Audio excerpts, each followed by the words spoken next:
Today we conclude our section on groups, group processes, by delving still further into the influence that the group can have over us, the individuals, our performance, our behavior, our attitudes. Along the way, we're going to look at some processes called social facilitation and social loafing, go still further into this thing that we call conformity. Why do we yield? When do we yield? And what about teams? Can we gather anything from all this study of groups to say something about how to staff a team, how to put together a high-performance team, how to use what we know about groups so that we can somehow enhance team performance without pushing it so far that we wind up with blind obedience? Some of the things we'll consider today. But first, let's start with a model of group processes. The notion here is that actual group performance results from whatever the potential performance of the group is, and potential is one of those hypotheticals. Like intelligence, we'll never know really what the top limit of potential performance is. But it's some combination of what the abilities are that individuals bring to the group, plus their individual motivation, and some group processes that add to it as well. The processes result in process gains. That's a plus. Anything that happens in the group that ups its performance over what you would get out of just adding up individuals' performances. And then you have to subtract out process losses.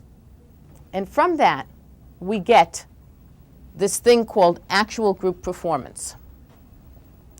So what could be a process gain in a group? How do you add to a group over and above what you have? Some new way to motivate the workers. That would be a gain over what existed before. Adding in some new technology for the group, whatever it is. Handheld computers, new communication systems, something like that would enhance performance. Any information systems that are added in that somehow improve coordination of information and communication, so that information is getting to people in a more timely way and getting to the people who need it in order to do their jobs. And some system has been introduced that improves communication as well. Maybe an email system, maybe video conferencing, some kind of technology that improves communication. Any addition of information that comes to the group, however it comes, new resource available, any new ideas that are tossed out into the group that are useful. Somebody's able to somehow give the group direction before it had been wandering, and somebody says, let's pull up our socks and get this done. Or somebody starts to give some opinions. This is going to work, this isn't going to work. All of that would add up for some kind of process gain. And finally, one of the things that we'll be spending time on in a couple of weeks, improved leadership. One of my favorite topics is the impact of the bad boss on the organization. I must be influenced by too much Dilbert. So all of these are things that would improve what's going on in the group. Process gains. But that's not all that happens in the group. I should add one more thing onto process gains as well, and that's anybody who can come into the group and raise the morale of the group somehow. Bring a sense of cohesiveness. So what are process losses? What is it that somehow affects the group in a way, so now it's not performing nearly as well as it had performed in the past? One of the things that you always have problems with when you get a group of people together is coordinating them. How are we going to get the work that A does to B and the work that B does to C, because B can't do the work until A does it, et cetera, et cetera. Or we all have to find a time to get together, coordination that way, and work on it simultaneously.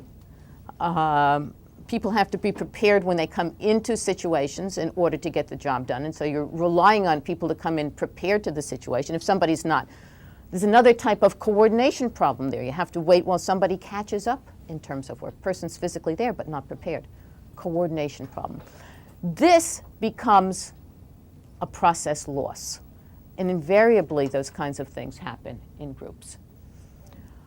Communication problems. The age-old, we have a failure to communicate. Houston, we have a problem. Getting the information in a timely way to the individual who needs it, and in such a way that the individual can understand it and it's useful. There are two things that are involved in communication problems: timeliness of it and the clarity of the message. How often do you receive things in the mail and the deadline's already passed? Useless. Why bother? Okay, not getting it in a timely way. You need some information and you can't.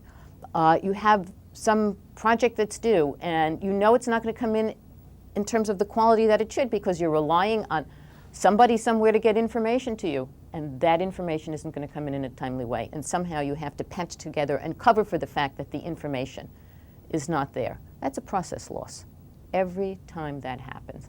Or somebody sends you something and it's gibberish. It's gibberish for two reasons. It's an electronic communication, and the gremlins that are in the computer have done something really strange to it.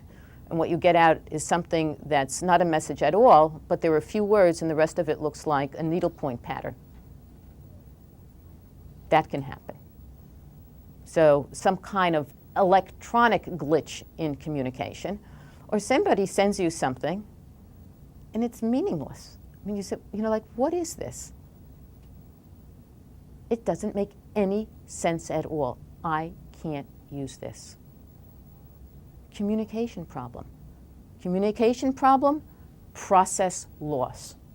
The job can't be as good as it would have been if you'd gotten the information in a timely way and you've gotten it in some way that was useful to you. This is the big role of people who are in information systems, putting out reports that people can use. Motivation problems, morale problems, detract from group performance. When the group is experiencing low morale, when the group is experiencing a sense of alienation, a lack of commitment, the effort just isn't going to come in. It's a sense of, why should I bother? Nobody else is bothering. It's not fair. We can go back to notions of equity, if you will, and that plays a role in all of this. If you could somehow, people have the ability, they have the skills, they have the experience, they have the information, but they're not willing. And there are groups that function like that. And so the effort level just doesn't come forth. Process loss. A lack of information, a lack of ideas, a lack of direction, a lack of opinion, process loss. And problematic leadership. How often this makes a group dispirited. The people in the group have all the capability, and they find themselves working for somebody who has a real knack for killing morale, whatever the way. We'll have ample opportunity to go into this, as I said, in a couple of weeks. But it certainly detracts from what could happen in the group. The members of the group don't trust the leader. They feel exploited by whoever the leader is. And they withhold effort in that instance because we go back to our notions again of fairness and equity. Nobody wants to be exploited. Nobody wants to be taken advantage of. Process loss in all of this. So you wonder, I spend so much time talking about process loss, why even bother with teams or groups? And we'll see why as we come towards the end of this lecture. There's ample evidence out there that, in fact, teams put together well, trained well, can perform better than a group of individuals doing the same thing. One of the things that enhances performance is something called social facilitation. Let me revise what I said. Enhances performance sometimes, but not all the time. You can see here that there's two situations that occur. The natural tendency, the dominant response of most people is when in the presence of others, our drive level is aroused, we perform better. Why exactly? We're not sure. There are a couple of theories that we go into, but it's like being on camera or on TV. Okay, you know people are looking, and so you perform better. A little before class, I was talking, and we were talking about experiences people might have had where they actually observe themselves performing better in the presence of others. Kelly, what were we talking about? Do you want to clue others in?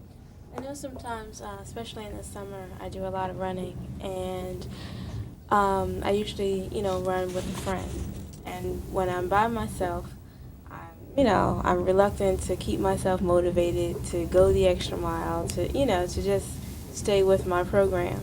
But when I'm with someone, I find myself, wanting to look good for that person, wanting to know that I'm not, I'm not a person that gives them. Yeah, whether there's some underlying competition maybe that goes on. It's hard to say what it is. Exactly my experience too. I haven't done as much jogging, running as I used to, but there was a time when I was with a group, and when you're with the group, that group keeps your pace up, that's for sure. You keep pace with who's ever running in the group, and I don't know whether each person starts running a little bit faster or whatever happens, but I always found that my time was much better with a group than it was alone, for one thing.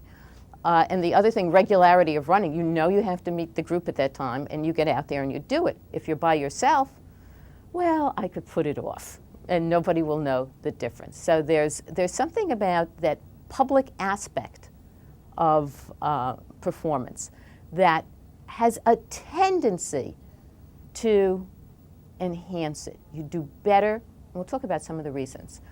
But sometimes that's not the case.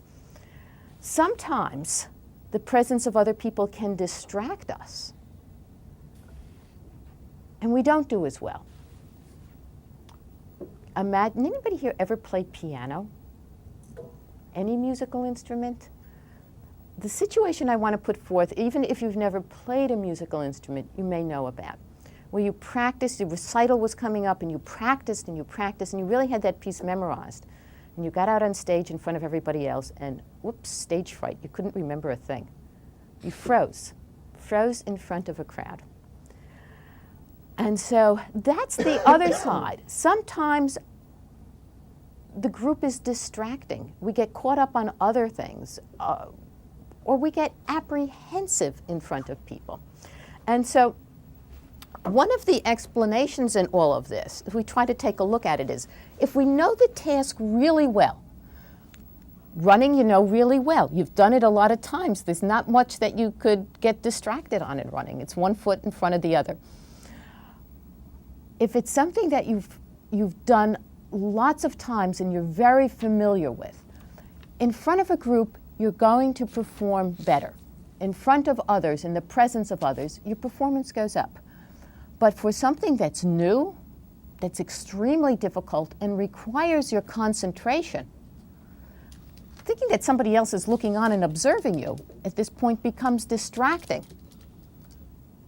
Gets in the way of your concentration, gets in the way of your attention. And so in that case, the presence of others doesn't help. We'll make some suggestions whenever we're engaged in training and trying to teach people new things. Early stages keep people working individually. Later stages bring them together and put them in a group. One of the things we learn. Another aspect about social facilitation is something that we call evaluation apprehension.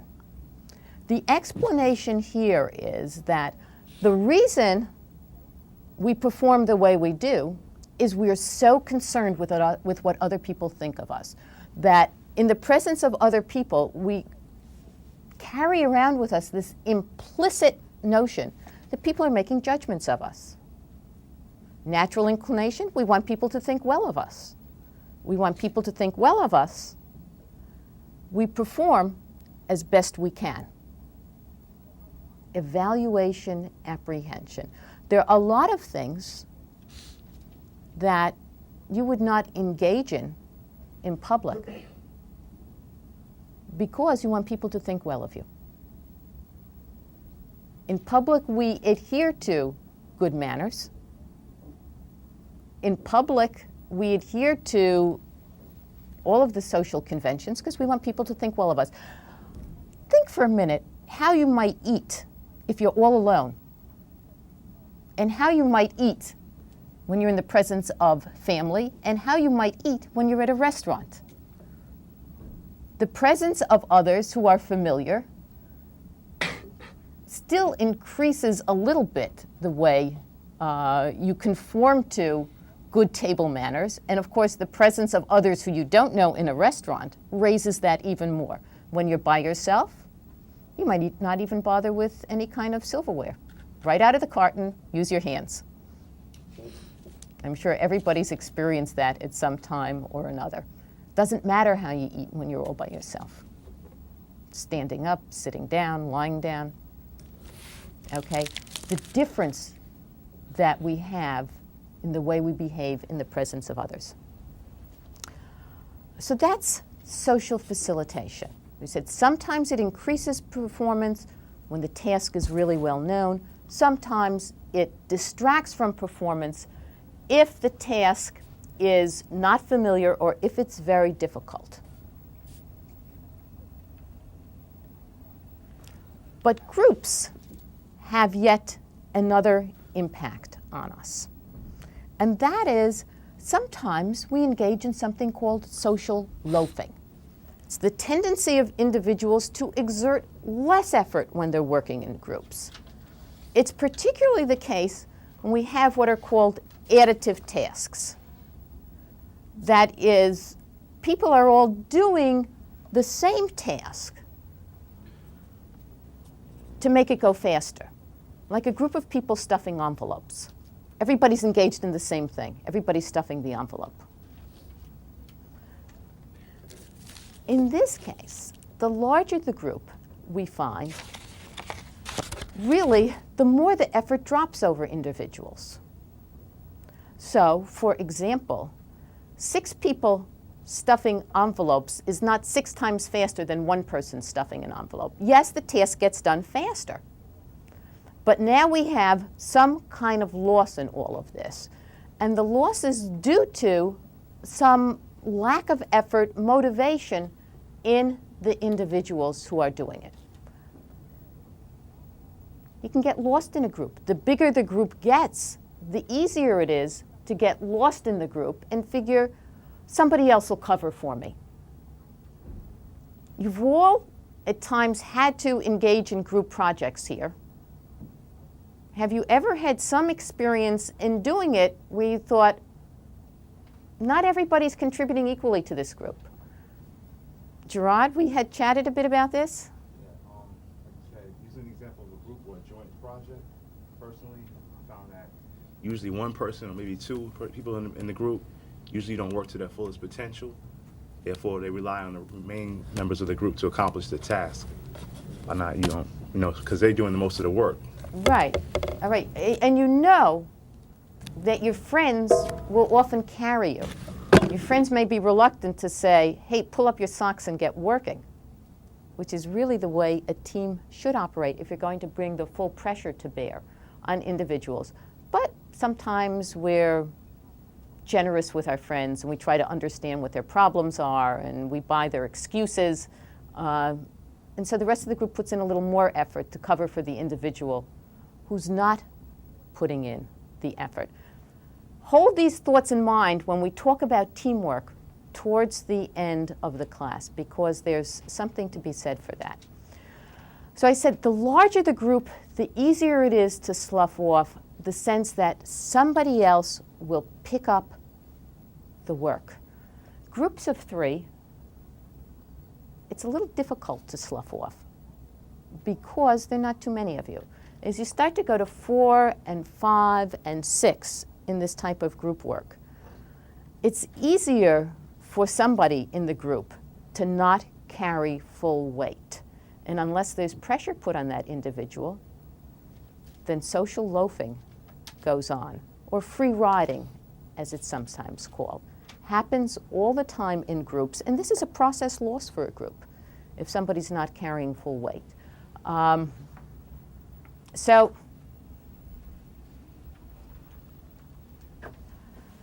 how to counteract this in a group? It relies on high standards and high performance norms in order to get something like this done.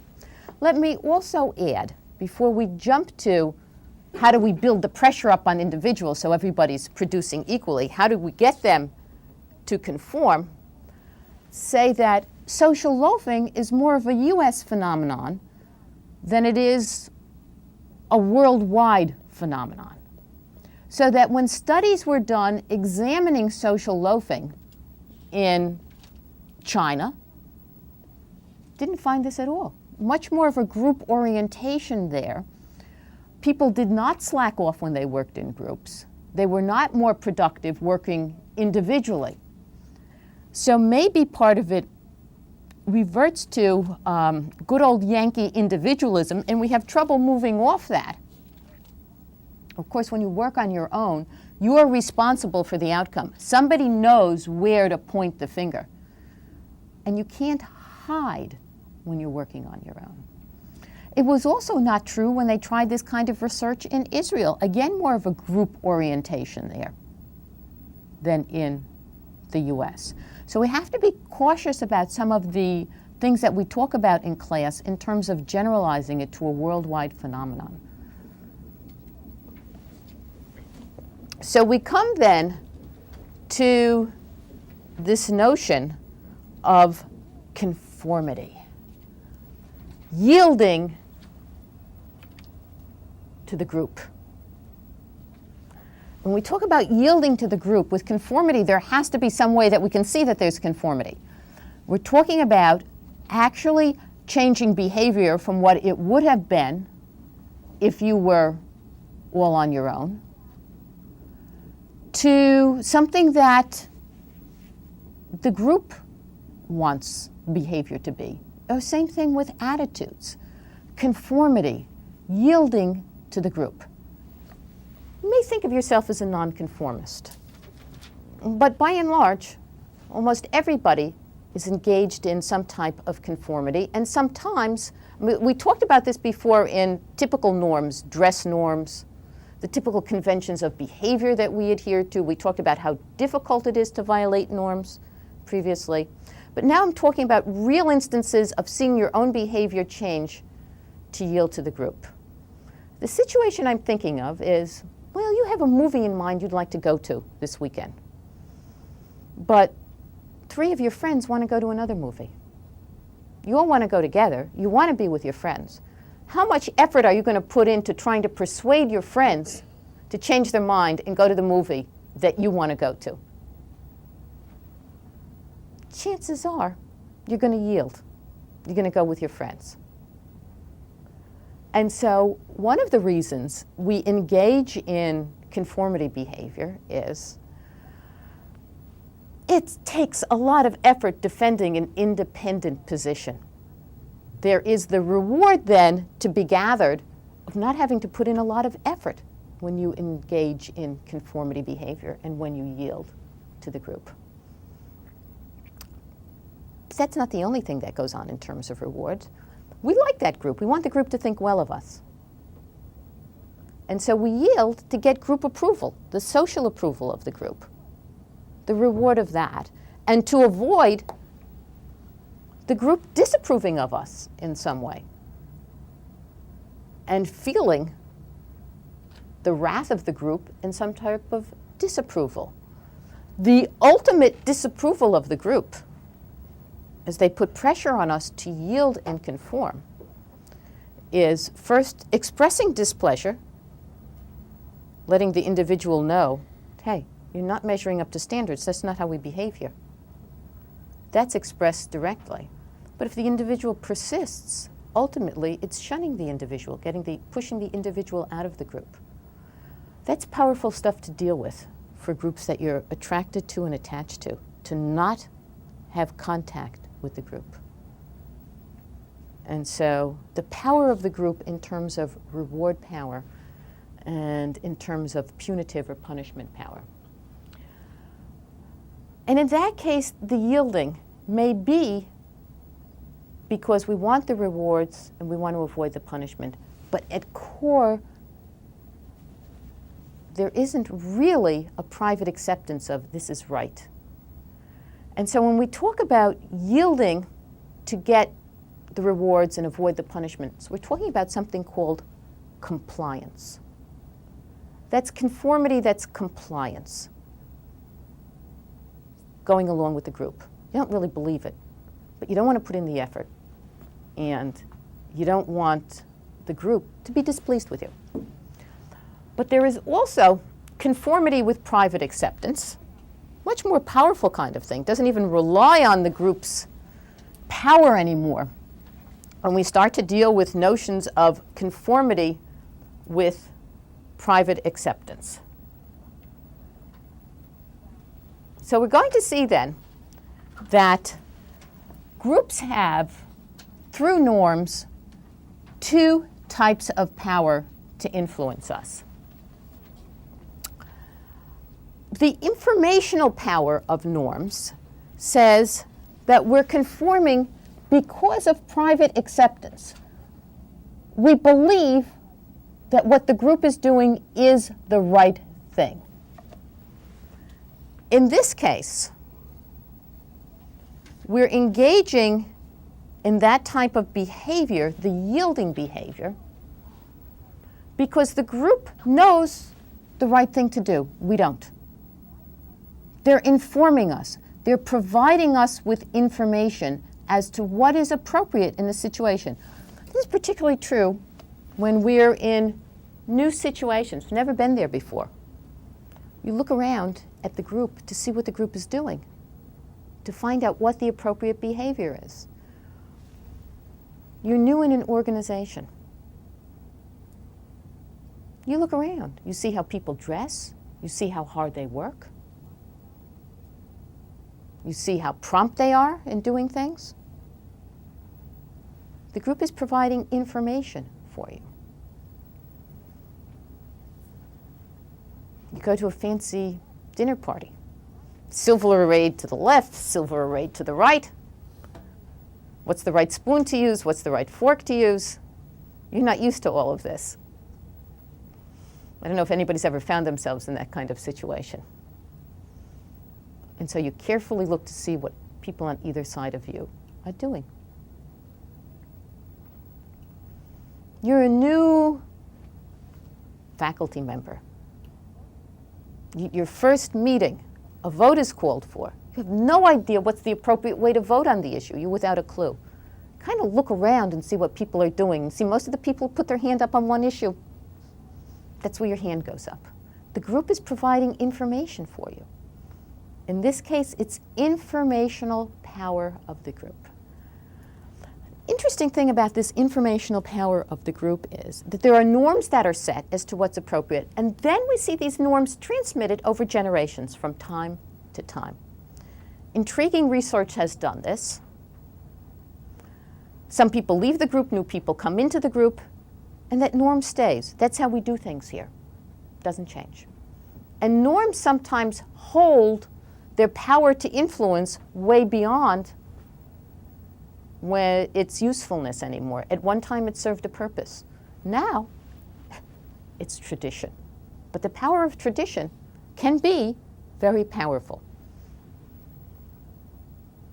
I live across the street from a primary school, and there's a playground close by.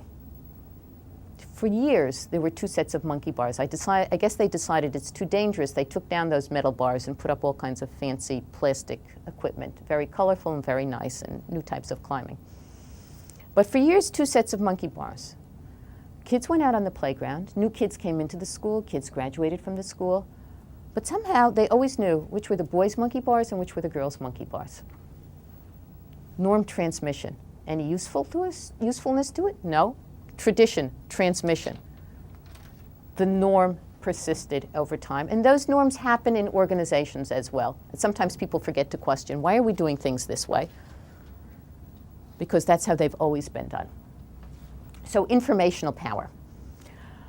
The reward and punitive power we've already looked at. And that can be very strong on individuals. You adhere to the norms of the group for reward power for social approval and to avoid the punitive power. And finally, the other aspect of that, if we're looking at rewards and punishment, the thing that I mentioned at the very beginning of this discussion, it's not worth our effort to stand up and defend our position in many instances. So we think we're right. But maybe the issue isn't important enough to us, so we're not going to bother to put the effort in. Which leaves us with a situation that we want to examine, and that is, are there situations, I'm going to jump ahead and then come back, that influence conformity? Can we structure a situation so it's more likely for somebody to conform? And can we structure a situation so it's more likely for people to behave in independent ways? Because there are times when you want people to be independent. You don't want them in organizations to totally surrender their judgment and yield to the group. We'll talk about that more when we deal with decision making. That's not good for the group. From some perspective, people might say I don't have to deal with that troublemaker out there who's always somehow disagreeing with what the rest of the group does. But that troublemaker may be a very important person in the organization because that designated troublemaker is willing to bring forth information and ideas that are useful to the group and the group needs to consider before making a decision. So you don't want to destroy independence either. You want conformity to get effort level up.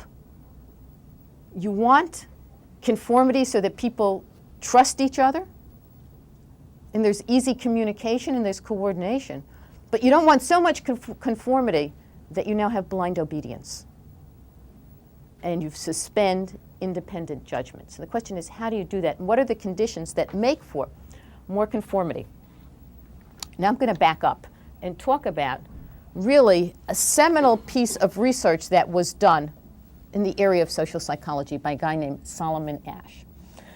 The Asch conformity task. You see this in lots of textbooks.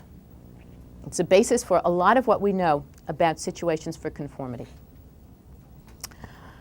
The research that he did is he brought students in and he told them they were going to engage in a visual perception task. What's the task? Well, we have a standard line on the right, and we have we have a standard line, okay? And we have 3 comparison lines. And the task is to pick the correct comparison line that's the same size as the standard line. Typically, it's a no-brainer. It's quite apparent which is the exact size. And if you look at this, it should be pretty apparent to you which is the right size one too. Okay? Somebody want to venture a judgment on this? I said it's a no-brainer. Kelly? Line C, sure, okay. That's what everybody else was going to say in the class too, right? It is line C, there's no doubt about it. Okay, line A is too small, line B is too big, it's line C. So he has this situation. Now I have to diagram something for you too, so you understand the setting. Students are seated around a table. So imagine rectangular table. He worked with groups of 7 to 9. Let's go with a group of 8. Okay, so you have position 1, position 2, 3, 4, 5, 6, 7, 8.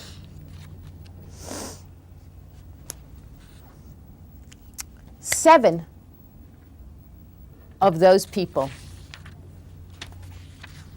were Confederates, collaborators of Ash.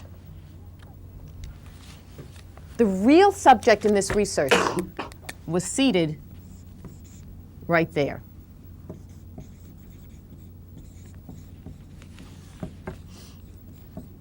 Everybody else is in on this. The first 2 times he shows slides like this and asks judgments, everybody gives the correct answer. This begins to build up some trust. Then comes the first real trial. And now he shows one of these slides. Person 1 says A. Person 2 says A. Person 3, 4, 5, and 6 all say A. It comes to 7. What does person 7 do? Does he go along with the group? They were all right the other 2 trials. What's going on here? Does he go with the group? Does he say, like, maybe something's wrong with my vision and I'm not seeing things correctly? I know it's C. Does the person stay independent? And then 8 again comes back and says A. Well, in at least 1/3 of the instances, the person yielded and went along with everybody else in the group.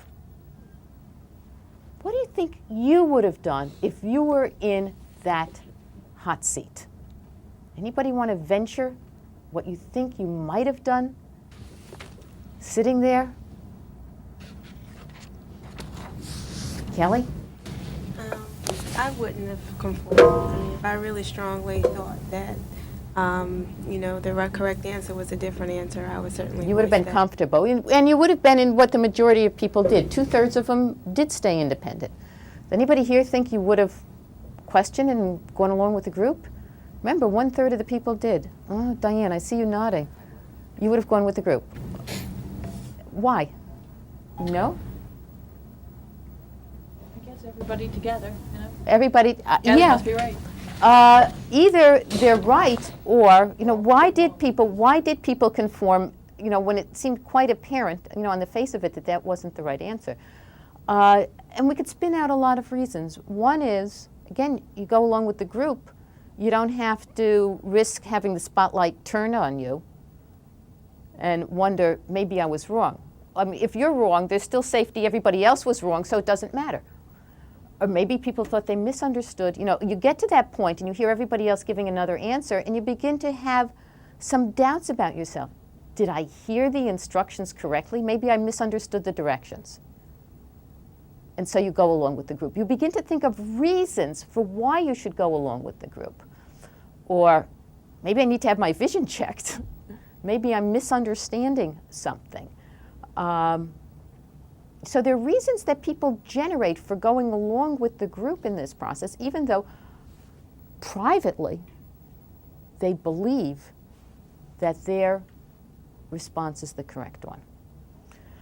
Well, folks, because of this type of conformity, we see the importance of the ballot booth where you can go and vote privately on your own. Who knows what elections would turn out to be if we had to vote in public and we felt enormous pressure to yield one way or the other. So one of the ways that we increase or enhance independent judgment is letting people make private judgments so they can make judgments on their own. One of the things that works, when you start to do it in a public situation, you have the power of the group to force decisions in certain ways because people very often will be embarrassed to do something independently. Clearly, fundraisers know this when they go out and they get people together and they try to get them to make pledges. You have a lot of people stand up and make big pledges, and it gets around to somebody else, and people sort of wither, and they're embarrassed to give a small pledge. The power of the group to push yielding in a certain direction, done quite specifically. Okay, so that's one of the things that happens. What is it that accounts for the tendency to conform? Group size, clearly an important factor. Too small a group, you can be independent. A group of two, it's very independent. It's just you against the other person. He said, she said. Who's ever right? Very easy to be independent against one person. Two people is a little bit more difficult if you have to go against two people. Groups of four, even more so. And it builds up to about 9 or 10. And then as it starts to get larger, there's a drop again. There's not as much conformity as the group starts to build. In part because of the same reasons that went on in terms of social loafing. You don't feel quite as connected to the group. And so it's easier to be more independent in a large group than it is a smaller group. The group process and power, much more so in the smaller group. Unanimity of opinion.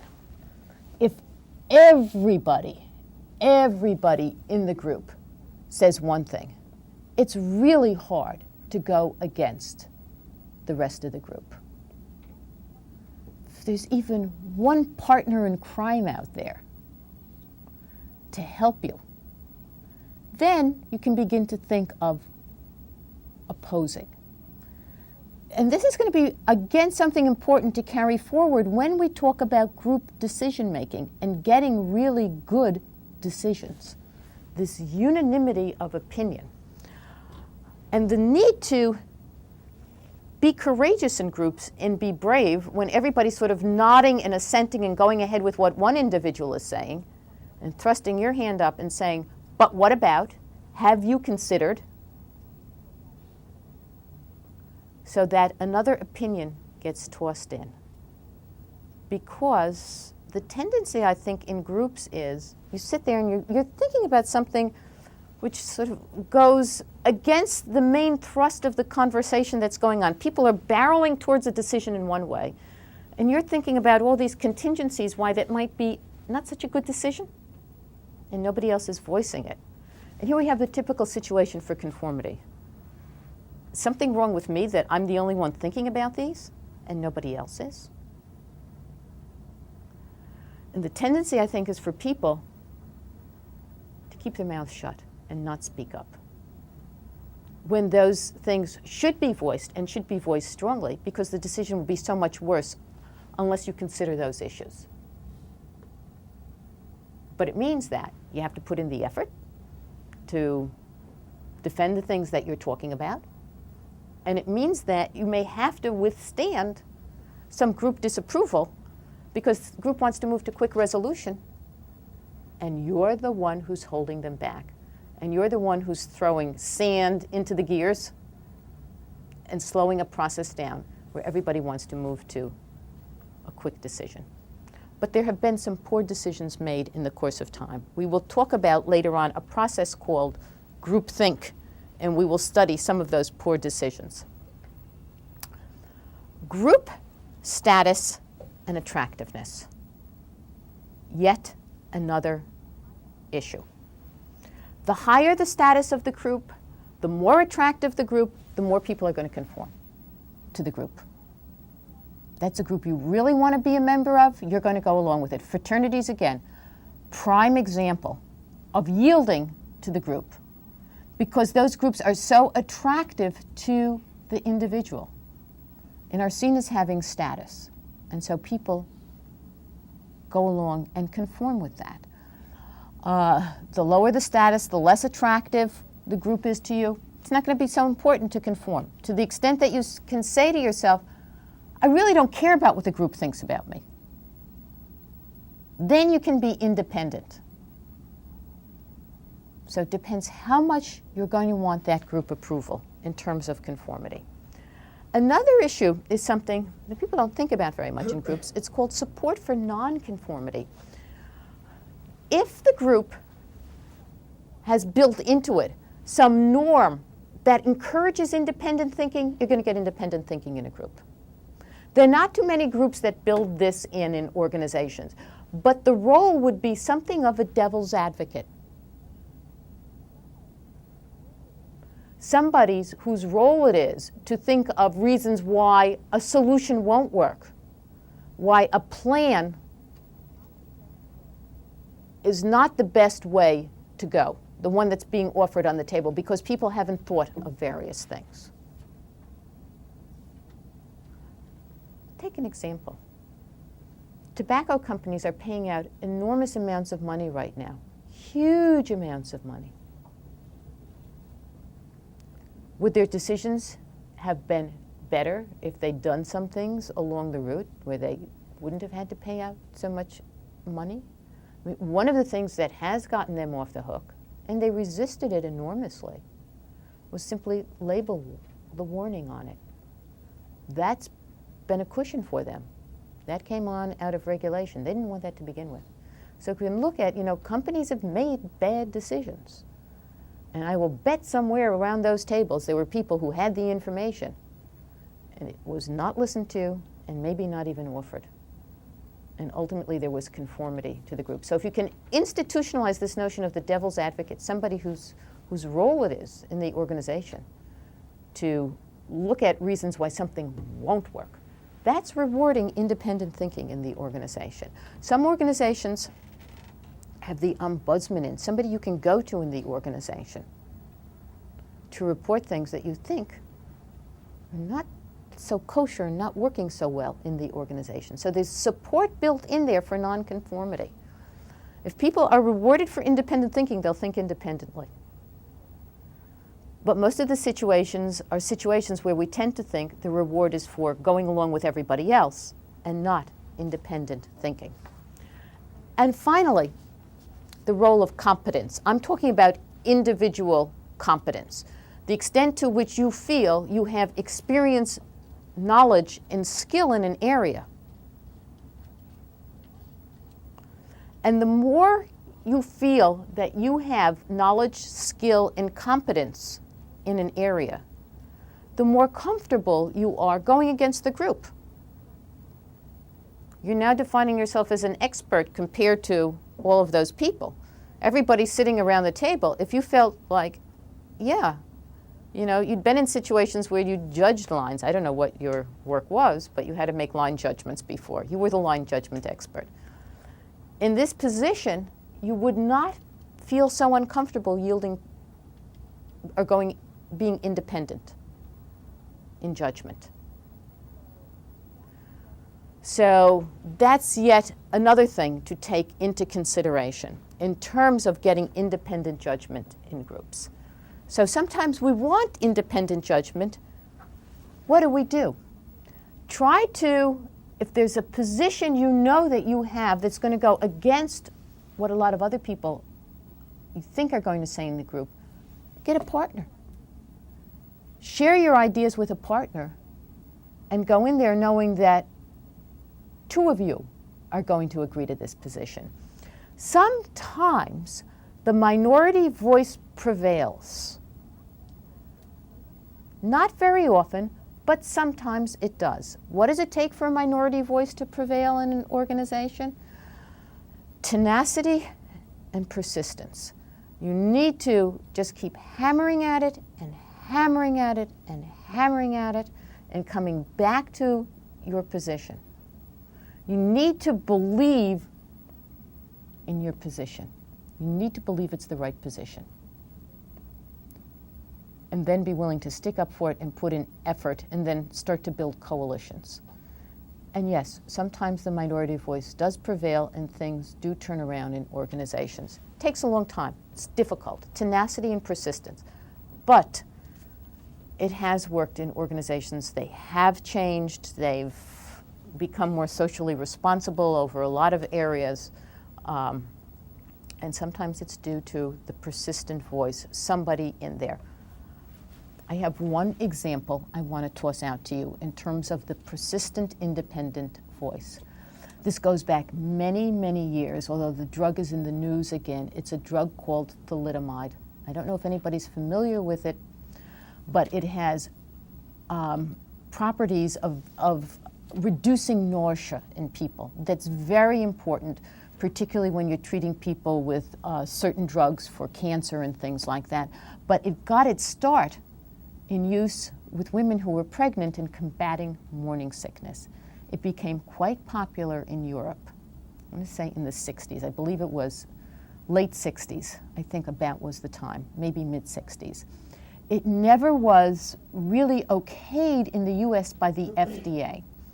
And here you had the persistence of a woman in a laboratory, I believe up in Bar Harbor, where she was looking at the effect of this drug on successive generations of mice. She was administering it to pregnant mice, rats, and looking at the effect on offsprings. And she observed in this case that there were deformed offsprings. Well, in fact, the effect of thalidomide on women who took it in Europe was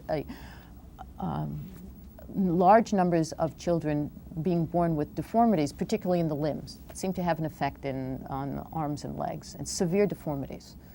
Never really happened in the US, except for some women who got the drug from abroad. And here you had the persistence of a woman in doing her research and accumulating her information. I mean, there was a real pressure from drug companies to get this approved for this use, and never got approved. And we avoided some of the catastrophe that went on in Great Britain and other countries in Europe. The voice of the minority being heard, sticking to it, tenacity and persistence, and not letting go until you were sure you had all the things covered. So an example of it paying off. Okay, we're hearing about it again because the idea is, yes, it can be used safely, but you don't use it with women who are in childbearing years. That's the problem. Okay. Leaders need to know when to design teams so they get conformity and when to get them for independence. What can we say about getting teams that are high performance? Because chances are, when you get your jobs, you're going to be working on a team. Teams have become extremely pervasive in industry today. General Electric, AT&T, Apple Computer, Hewlett-Packard, Johnson & Johnson, Saturn, we can go on in the companies that use teams and use teams at all different levels. Is there a payoff for teams? Do they in fact work better? And the answer is yes, when? When you meet certain conditions. Because there are times when you can get some of the problems, the process losses that we talked about happening with teams as well. So what is it that you have to do in terms of building teams? Well, first let's start with staffing a team. You need to have the right members on the team, which means that you need to staff them with regard to skill level and experience and skills and knowledge. The idea of a team is it should draw across some diversity. You bring people in with different skills to the team so they can contribute in different areas. In terms of performance level, if you have people who are at low abilities, now we're talking at ability kinds of things, and you put them all together on a team, you've constructed a disastrous team. That team just isn't going to function. Of course, the best functioning teams are those who are all of high ability levels, but you're going to have to mix ability levels across teams. One of the things you want to make sure is you don't put everybody with low ability on one team. Bring in a couple of high, disperse those people in groups. Okay, and you may be able to jack up their ability level by mixing them up with higher ability people. If it's really crucial that you get something out really fast, crisis situation, then get a high ability team. Put them all together. That's going to work the best. So that on staffing and ability levels. You don't place somebody on the team who is resistant to being a team member. Some people don't want this group stuff. It's hard work. It's hard work, particularly in terms of the communication business and coordination business and adherence to the norms. The situation. Clarify goals so the team knows what it's doing, knows what the product is, knows when it has to get out. And then train the team and train the team and train the team. Put resources into the team, and they're going to have to go through team training.